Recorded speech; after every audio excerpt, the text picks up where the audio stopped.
For reference, my 23F relationship with my 33F sister has never been great. She treated me and my brother like crap as kids, then as adults she has been nice, but that's when I saw how she treated our parents. I don't know her perception of her childhood or experiences, but from what I have seen and observed as a teen adult, I have only known my parents to be the sweetest and caring people who constantly try only for her to treat them like personal money bags and like they wronged her the majority of the time. She believes that our parents love my brother and I more, hence why she has treated them like shit. She has had some good times though, mostly recently.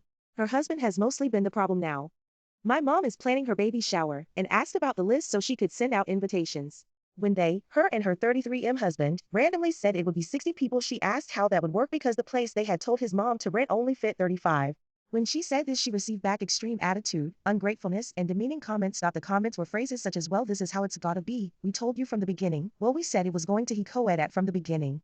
It just feels like they are calling her stupid when she's literally doing something for them. This type of communication has been used multiple times. He used the same with my dad. Well, you said you pay for a down payment for a house, fix my car, blah blah, while my dad was in the hospital fighting for his life getting a stem cell transplant. He also claimed they were going to be homeless. Guess what? They're not, and we recently came to find out they didn't even ask his parents, who are divorced, so he had 2 other houses he could have asked. But he bombarded my parents the whole holiday. I found my mom crying.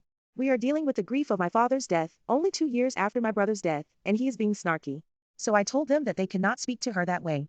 He just laughed and called me immature to cause my pregnant sister stress, then proceeded to call me soulless because I brought up how the pattern started with my father. Keep in mind, this is the guy who posts on Facebook about God and family all the time. My sister just defended him. After a week of silence, I reached out to her in an attempt to resolve the situation and convey how distraught I was about his comments. She has ignored it. While I have a tiny sliver of hope, I now realize how delusional I was to think she even cared for me a little. She quite literally missed my graduation over not wanting to wait for food, when in the end they hadn't even sat for dinner yet by time I was already out and done with the ceremony. So, I figure I'll go to help my mother set up, then leave. My mom is attending but has stated she doesn't even know how she's going to look at them. WIBTA if I didn't attend?